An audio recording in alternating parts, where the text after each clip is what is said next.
Você já se sentiu exausto de viver por aquilo que vê? Você acorda, olha ao redor e parece que tudo desmente a fé que um dia você teve com tanto fervor. O casamento está por um fio. O diagnóstico médico não muda. A porta que você orou por anos ainda está fechada. Você ora e nada acontece. Olha o céu e ele parece de bronze. Talvez você esteja nesse exato momento em silêncio, dizendo: Deus, eu não estou pedindo um milagre. Só queria um sinal de que o Senhor ainda está aqui. Mas e se eu te dissesse que esse silêncio não é abandono? E se o que parece inatividade for na verdade um trabalho profundo, invisível e poderoso de Deus, moldando sua fé, restaurando seus olhos? Hebreus 11:1 nos lembra: a fé é o firme fundamento das coisas que se esperam e a prova das coisas que se não veem. A fé verdadeira não é alimentada pelo que se vê, mas pelo que se crê, mesmo que em lágrimas, mesmo que no escuro. Hoje, este vídeo é um convite. Um convite para você parar de viver como Pedro afundando no mar, olhando para as ondas, para o vento, para a força do caos e voltar a fixar seus olhos em Jesus. Este é um chamado para restaurar sua visão espiritual e entender que a fé que move o impossível já está ao seu alcance. Você só precisa parar de viver como se só o visível fosse real. Imagine Pedro caminhando sobre as águas, um milagre em movimento. Mas basta que ele desvie os olhos de Cristo e olhe para o vento, e ele começa a afundar. Essa é a metáfora da nossa fé cansada. Começamos cheios de esperança, confiantes, com o coração aquecido pela promessa, mas então os boletos atrasam, o diagnóstico vem, as pessoas decepcionam, a igreja fere, e sem perceber, tiramos os olhos de Jesus e passamos a focar no vento. E o vento, irmão, sempre sopra. Jesus não negou que havia vento. Ele não disse a Pedro: ignore, mas ele o chamou para andar acima dele, sustentado por algo maior do que os sentidos. É por isso que muitos estão emocionalmente esgotados. Eles estão tentando viver a fé pela lógica, pela estatística, pela confirmação visível. Mas a fé não se alimenta disso. Quando os olhos naturais são a única bússola, o coração desanima. E quando o coração adoece, a fé se apaga. Charles Spurgeon escreveu: não é a ausência de problemas que nos fortalece, mas a presença invisível de Cristo no meio deles. Ele caminha sobre as águas que nos ameaçam afogar. Você sente que sua fé tem vivido em ciclos? Um dia animado, no outro sem forças, um domingo de adoração e a segunda-feira de frustração? Pode ser que você esteja tentando viver por aquilo que se vê, e não por aquele que se crê.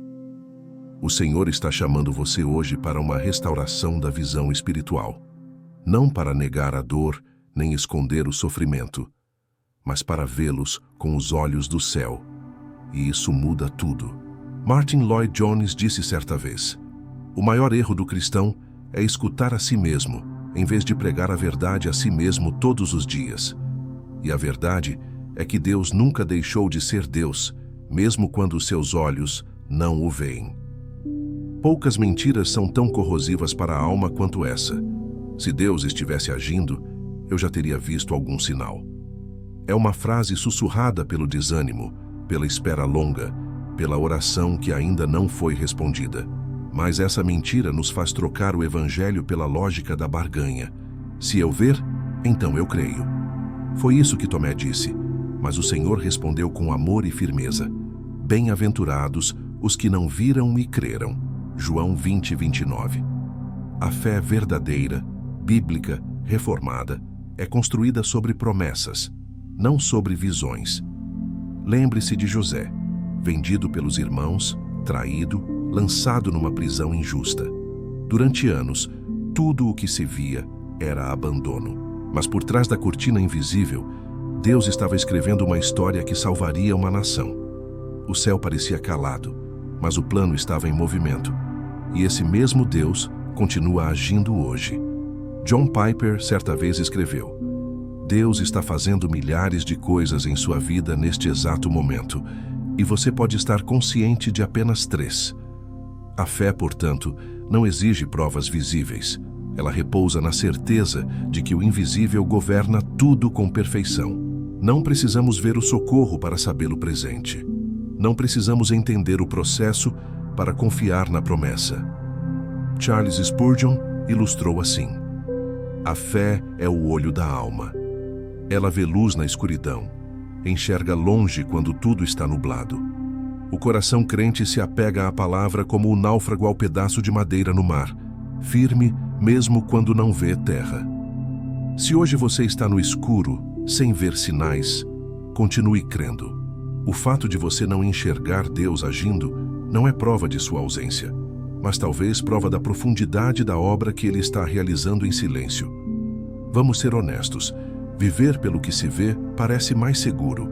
Você quer previsibilidade, quer saber onde pisa, quer ter o plano traçado, quer fazer as contas e ter certeza antes de obedecer. Afinal, isso é natural. Mas é aí que mora o perigo. O controle nos dá a sensação de segurança, mas rouba de nós o espaço onde a fé deveria crescer. Muitos cristãos vivem como se dissessem: Senhor, eu creio, mas só até onde eu posso entender, só até onde eu posso ver. Eles obedecem quando tudo faz sentido, mas quando Deus pede algo ilógico, perdoar o imperdoável, ofertar no aperto, esperar sem respostas, eles travam. Mas olhe para as Escrituras. Noé construiu uma arca sem nunca ter visto chuva. Abraão deixou sua terra sem saber para onde iria.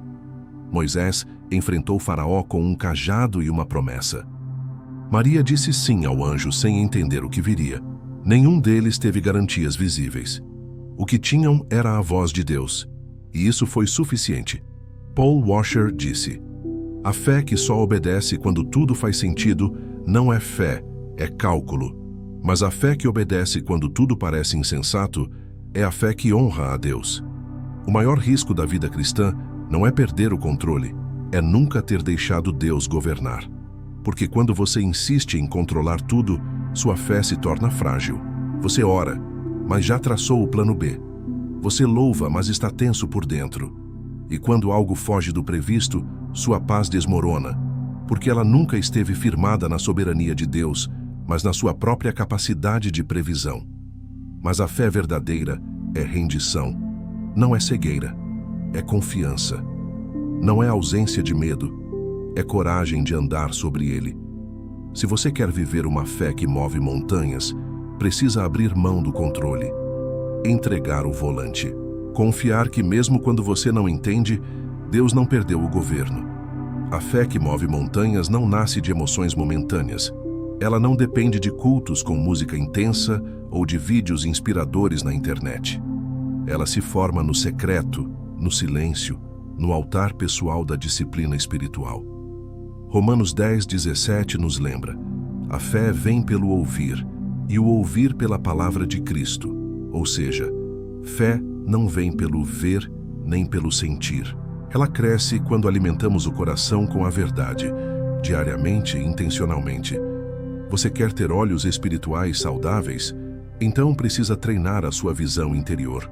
E isso se faz com leitura fiel da palavra, mesmo quando não sente nada. Oração sincera e constante, mesmo quando parece que Deus está em silêncio. Jejum escondido para aprender a depender do invisível. Confissão diária de pecados, porque o pecado encobre a visão espiritual. Comunhão com irmãos que edificam, porque a fé se fortalece na partilha. Martin Lloyd-Jones dizia: o cristão deve falar com sua alma todos os dias.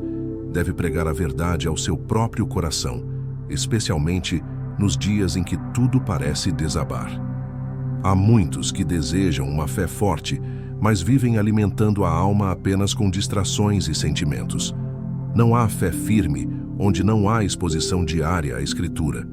A fé vem pelo ouvir, e o mundo grita demais para que possamos ouvi-la sem disciplina.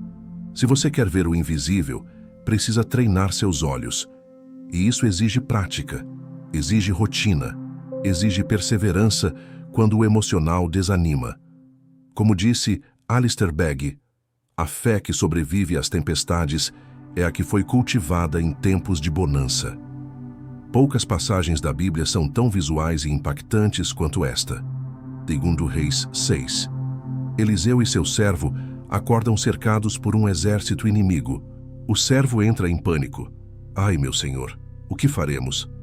Mas Eliseu responde com calma sobrenatural. Não tenha medo.